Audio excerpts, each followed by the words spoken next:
गायकवाड साहेब, आज आपण करमाळा तालुक्यात या ठिकाणी आलात. या ठिकाणी आरक्षण उपवर्गीकरणाच्या विरोधी कृती समितीची बैठक या ठिकाणी संपन्न झाली. काय सांगाल, कशा प्रकारचा प्रसाद आपल्याला या ठिकाणी जाणवला? करमाळा हे आंबेडकर चळवळीचं मोठं केंद्र आहे आणि आपण बघितलात, आपण आला होतात, आपण रेकॉर्डिंग केलं, मी बघितलं. आपल्याला इथल्या करमाळ्यामध्ये इतका मोठा प्रतिसाद आहे. नागेशदादा कांबळे यांच्या नेतृत्वाखाली सर्व भीमसैनिक, सर्व गावातले भीमसैनिक या उपवर्गीकरण विरोधी मोर्चामध्ये सामील होणार आहेत. मी त्यांचा पहिल्यांदा हार्दिक आभार मानतो की त्यांनी एवढ्या मोठ्या प्रमाणामध्ये मिटिंग घेतली. आणि हे उपवर्गीकरण जे आहे ते घटनाबाह्य आहे. सुप्रीम कोर्ट, हैदराबाद हायकोर्टानं जो 2005 साली निर्णय नाकारला, तो 2025 साली, 24 साली 1 ऑगस्ट हा निर्णय सुप्रीम कोर्टाने दिला. हा निर्णय घटनाबाह्य आहे. पहिल्यांदा अनुसूचित जातीमध्ये समावेश करण्याचा अथवा त्यांचं वर्गीकरण करण्याचा कुठलाही अधिकार घटनेनं राज्यांना दिलेला नाही. सुप्रीम कोर्टाने दिले. सुप्रीम कोर्ट सर्वोच्च न्यायालय आहे. सर्वोच्च या भारतीय लोकशाहीमध्ये संसद आहे. संसदेनं कायदा पारित केला पाहिजे असं आमचं म्हणणं आहे. ही उपवर्गीकरण कृती समितीच्या वतीने जो मोर्चा काढण्यात येणार आहे 27ला, तर त्या मोर्चामध्ये आमची मागणीच आहे, तुम्ही एम्पिरिकल डाटा दिलात का, क्वांटिफाईड डाटा दिलात का? एम्पिरिकल डाटा आणि क्वांटिफाईड डाटा आम्हाला पहिल्यांदा द्या. बदर समितीचा अहवाल सादर पूर्ण जाहीर करा, मग पाहूया. आणि तुम्ही आमच्यात वर्गीकरण करू शकत नाही. महत्वाची गोष्ट आहे, 341व्या कलमानुसार अनुसूचित जातीला संविधानिक आरक्षण आहे.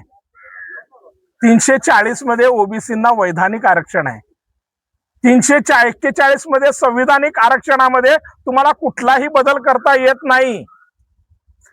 हे संविधान सभेमध्ये ठरलेलं आहे. आणि सर्वोच्च न्यायालयाने जो निर्णय दिलेला आहे तो निर्णय चुकीचा आहे, अनकॉन्स्टिट्युशनल आहे. त्यामुळं ह्या मोर्चामध्ये आपण सगळ्यांनी सहभाग होण्याची आवश्यकता आहे. आणि ह्या मोर्चाच्या आडून हे भाजपचं सरकार, हे RSS सरकार आंबेडकरांवर चिखलफेक करण्याचा प्रयत्न करत आहे. त्याचा आम्ही जाहीर निषेध करतोय. आणि ह्या मोर्चामध्ये सर्वजण सहभाग होणार आहेत. कुणीही हा कुठल्या जातीच्या विरोधात मोर्चा नाही, परंतु एखादी जात आंबेडकरांचं असॅसिनेशन करत असेल तर आम्ही गप्प बसणार नाही. आम्ही पण जसेच तसेच उत्तर देऊ. आता राजू फाटे यांच्यावर जो हल्ला झाला, तो आता कुठेतरी या सर्वच प्रकरणावर वेगळं म्हणजे वळण लागायला गेलं. सरकार महाराणी मांगांमध्ये दंगली पेटवण्याचा अजेंडा आहे. दंगली पेटवण्याचा अजेंडा आहे. आम्ही एवढे दूधखळे नाही. काय आम्ही मारामारी करणार नाही, दंगल करणार नाही. आम्ही संविधानिक प्रक्रियेतून त्यांना उत्तर देऊ. खर तर याच्या आधी सुद्धा ओबीसी असेल, मराठा असेल, यांच्यामध्ये वाद पेटवण्याचे अनेक प्रकारे प्रयत्न झाल्याचं दिसून आलेलं आहे. त्याच प्रकारे हिंदू मुस्लिम यांच्यामध्ये सुद्धा वाद पेटवण्याचा म्हणजे सपशेल असे प्रयत्न आणि उघडपणे दिसून आलेले आहेत. तेही मंत्र्यांच्या माध्यमातून दिसून आले. आता कुठेतरी महार आणि मांग यांच्यामध्ये हा वाद पेटवण्याचं हे मोठं कट्टारस्थान षडयंत्र आहे का सरकार? त्याच्यावर मी एकच म्हणेन, अण्णाभाऊ साठेंनीच लिहिलेलं आहे, ही न्याय व्यवस्था काही लोकांची रखेल बनलेली आहे. ही न्याय व्यवस्था काही लोकांची रखेल बनलेली आहे, मी असं म्हणेन. दुसरं काय नाही. आणि मेन गोष्ट काय आहे, हा वाद निर्माण करण्यामागे RSSचा अजेंडा आहे, अनुसूचित जातीचं आरक्षण खतम करण्याचं. ते असं होणार नाहीये आणि आम्ही ते करू देणार नाही. आम्ही आंबेडकरवादी सजग आहोत. आम्ही भांडण करणार नाही, आम्ही दंगा करणार नाही, परंतु आम्ही आमची वैचारिक बुद्धी आणि कायदेशीर आकलन करून याच्यावरती मात करणार, एवढं मात्र नक्की. गेल्या 18 ते 19 दिवस झाले सोनम वांगचुक यांनी दिल्ली येथे तंत्रमंत्र त्या ठिकाणी आमरण उपोषण केलं. त्यांची सरकारने कोणत्याही प्रकारची दखल घेतली नाही. साधा त्यांचं एक मंत्री किंवा एखादा व्यक्ती सुद्धा त्या ठिकाणी भेटायला आलेला नाही. आता आपण एक आंदोलन करताय, याची दखल सरकार घेईल. हे बघा, सोनम वांगचुकचं जे आंदोलन होतं ते आंदोलन धर्मेश प्रधानबद्दल होतं. त्यांनी ते शिक्षण मंत्री आहेत, त्यांना राजीनामा देण्यासाठी होतं. हा जो आंदोलन आहे, हे जे आंदोलन आहे, हे आमच्या जीवन मरणाचं आंदोलन आहे. हे आमच्या अस्तित्वावर घाला घालण्याचं हे आहे. आमच्या अस्मितेला डिवचण्याचा प्रकार या करावा लागलाय आणि त्या डिवचण्याच्या प्रकाराला आम्ही या आंदोलनातून कायदेशीररित्या उत्तर देतोय. कारण की शेतकऱ्यांचं सुद्धा एक आंदोलन त्या दिल्लीच्या बॉर्डरवर झालं होतं. त्यावेळेस त्यांना सुद्धा वर्षभराच्या पुढे त्यांना सुद्धा 3 शेतकरी विरोधी कायदे रद्द करण्यासाठी वाट पाहावी लागली होती. सरकारने त्यांची सुद्धा दखल घेतली. मला याचं असं उत्तर द्यायचं आहे, महाराष्ट्रातून मराठा समाजाने 53 मोर्चे काढले होते आणि मराठा समाजाला किती फायदा झालाय माहित आहे आपल्याला. त्याच्यावर उत्तर माझं असं आहे, आम्ही पण या महाराष्ट्रातल्या 36 जिल्ह्यातून किमान 50 मोर्चे काढणार आहोत.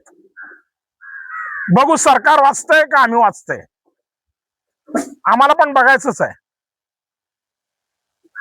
बघा, आपल्याकडे आता सोलापूर जिल्ह्यातील 4-5 तालुक्यांची जबाबदारी दिलेली आहे. कशा प्रकारची तयारी सुरू आहे? त्याचा पहिला टप्पा आज आपण करमाळा तालुक्यामध्ये करमाळा शहरामध्ये केलेला आहे. अनुसूचित जाती आरक्षण उपवर्गीकरण विरोधी कृती समिती सोलापूरच्या वतीने 27 तारखेला सोलापूर या ठिकाणी दुपारी ठीक 12 वाजता त्या ठिकाणी प्रचंड मोर्चाचं आयोजन केलेलं आहे. त्या ठिकाणी आरक्षण विरोधी कृती समितीने माझ्याकडे एकूण 5 तालुक्याचा कार्यभार दिलेला आहे. त्यामध्ये करमाळा तालुका, माढा तालुका, टेंभुर्णी, कुर्डुवाडी अशा प्रकारे समतुकीचा समावेश आहे. तर आज काय केलंय, करमाळा तालुक्यामध्ये सांगतो ना की चांगल्या पद्धतीने करमाळा तालुक्यातल्या भीमसैनिकांनी या आपल्या बैठकीला प्रतिसाद दिला. पाऊस असताना देखील या ठिकाणी कार्यकर्ते मोठ्या प्रमाणात उपस्थित राहिले. त्यांनी आपली मतं जाणून घेण्याचा प्रयत्न केला. त्यानंतर मंगळवारी कदाचित बार्शी या ठिकाणी संत की बैठकीचं आयोजन करण्याचा प्रयत्न आमचा चालू आहे. त्यानंतर 4 ते 5 दिवस, त्या 5 दिवसामध्ये संत संपूर्ण 5 तालुके आम्ही पूर्ण करणार.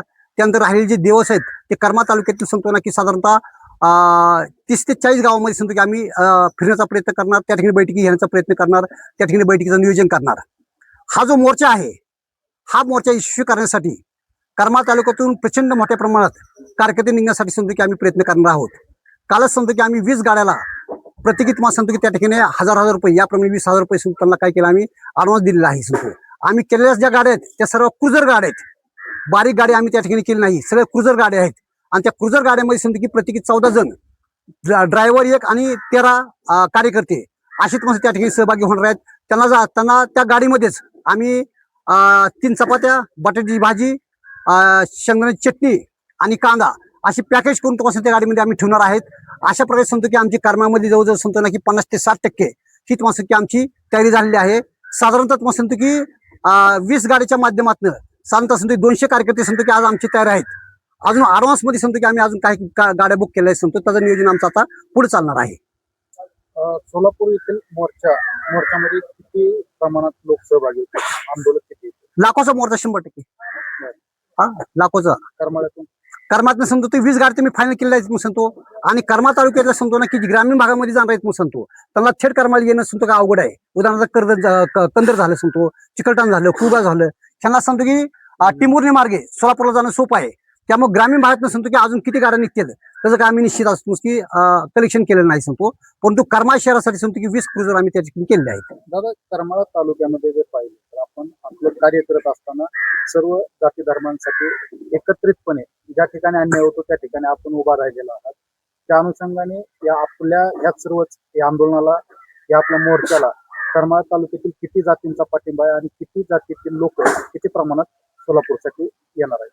करमाळा तालुक्यामध्ये साधारणतः सांगतो ना की माझ्या माहितीनुसार सांगतो की 59 जातीपैकी सांगतो की प्रमुख 6 जातीला आम्ही या ठिकाणी प्रत्यक्ष भेटलो आहे सांगतो. त्यामुळे प्रामुख्याने सांगतो की हिंदू खाटीक, चर्मकार, बुरुड आणि कायकाडी ह्या जातीच्या कार्यकर्त्यासोबत सांगतो आमची बैठक झालेली सांगतो. त्यांच्यासोबत आमचा समन्वय साधला गेला सांगतो.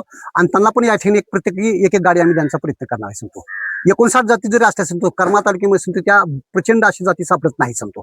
काही तुरळक जाती समजा सापडतात पण प्रामुख्याने ह्या 6 जातीशी आमचा कॉन्टॅक्ट झालेला आहे. करमाळा तालुक्यामध्ये प्रामुख्याने मोठ्या प्रमाणात जर सहकार्य जर आपलं असेल तर एक मातंग समाजासाठी ज्या ठिकाणी मातंग समाज अन्याय होतो त्या ठिकाणी प्रथमतः नागेश कांबळे हो. हे नाव त्या ठिकाणी आठवलं जातं. त्यांचा ह्या मोर्चाविषयी काय म्हणजे काय प्रतिक्रिया आहेत ते येणार आहेत का किंवा त्यांच्याशी आपला काय संपर्क झाला आहे का? सध्याला सांगतो ना की जी परिस्थिती आहे सांगतो ना ही मस्त प्रेस मीडिया असेल सांगतो इलेक्ट्रॉनिक्स मीडिया असेल सांगतो किंवा शासन असेल यांनी काय केलं सांगतो की मांग आणि मार सांगतो की हा संवाद निर्माण करण्याचा प्रयत्न केला सांगतो. आणि ही जात ही तुम्हाला सांगतो की एक राष्ट्र म्हणून बाबासाहेबांनी सांगितलेलं आहे सांगतो. मी ज्यावेळेस सांगतो की बाबासाहेब आंबेडकरांनी जातीचा विषय सांगतो की यावेळेस घेतला सांगतो त्यावेळेस सांगतो की जात आणि राष्ट्र अशी तुम्हाला तुलना करायची वेळ आली सांगतो तर लोक जातीला स्वीकारतात मग राष्ट्राला स्वीकारत नाही सांगतो. राष्ट्रीय सांगतो की राष्ट्रीय भावनेपेक्षा तुमची जाती चेतना ही सांगतो की प्रचंड मोठी आहे सांगतो. त्यामुळे प्रत्येक जात ही तुम्हाला सांगतो की प्रत्यक्ष अप्रत्यक्ष आपल्या जातीलाच मान्य करायचा प्रयत्न करते. हाच मस्त की भारताचा इतिहास आहे. त्यामुळे सांगतो ना की कुणाला जर सांगण्याचा प्रयत्न केला सांगतो कुणी हा पण म्हणत सांगतो ह्यावरून सांगतो की आपण आपली मतं तयार करू शकत नाही सांगतो. आज मग सांगतो की आपण आरक्षण विरोधी सांगतो की या ठिकाणी मोर्चा काढण्याचा प्रयत्न करतोय. त्यामुळे सांगतो की प्रामुख्याने बौद्ध समाज संख्या मोठ्या प्रमाणात आहे सांगतो. त्यासोबत त्यांच्यासोबत सांगतो की 57 जाती जे आहेत त्या 57 जाती पण त्यामध्ये सभ्य होण्याचा प्रयत्न करणार. त्याप्रमाणे सांगतो की मातंग समाजाने सांगतो की अबगडी वर्गीकरणाला सांगतो समर्थन दिलंय सांगतो. त्यामुळे आजच्या घडीला जी तुम्हाला सांगतो कर्माचा आजच्या घडीला सांगतो की टोटल महाराष्ट्रामध्ये जी तुम्हाला सांगतो की आरएसएसच्या नारी लावून तुम्हाला सांगतो की जवळजवळ 70 ते 80% सांगतो की मातंग समाज त्यामध्ये सहभागी झालेला आहे सांगतो. त्यामुळे सांगतो की सामाजिक बहिष्काराच्या भीतीतून लोक समोर यांचा प्रयत्न करत नाहीत. कुठेतरी जातीमध्ये तेढ आणि भांडणं लावण्याचा प्रयत्न होतो. हा 100% हाच प्रयत्न आहे तुम्हाला सांगतो. कसं आहे तुम्हाला सांगतो ना की महार आणि मांग ही जात तुम्हाला सांगतो की एक साथ जुळलेली जात होती सांगतो. आंबेडकरी चळवळीमध्ये सांगतो ना की काम करत असताना सांगतो किंवा मातंग चळवळीमध्ये काम करत असताना सांगतो ना की मांगाला महाराने सहकार्य केलंय महाराला मांगाने सहकार्य सांगतो. ज्याला आपण नवबौद्ध म्हणतो सांगतो ज्याला आपण बौद्ध म्हणतो सांगतो. परंतु सांगतो ना की कसं आहे सांगतो की त्यांच्या हाताला म्हणजे आरएसएस आणि सांगतो ना की ज्या हिंदुत्ववादी संघटना सांगतो त्यांच्या हाताला सांगतो ना चरमकार समाज लागला नाही सांगतो. त्यानंतर तुम्हाला सांगतो ना की कायकडी समाज लागला नाही सांगतो. त्यानंतर तुम्हाला ढोर समाज लागला नाही सांगतो. हिंदू खाटी समाज त्यांच्या हाताला लागला नाही सांगतो. परंतु मातंग समाज हा त्यांच्या हाताला जवळजवळ सांगतो ना की 50 ते 60% लागलेला दिसून येतोय.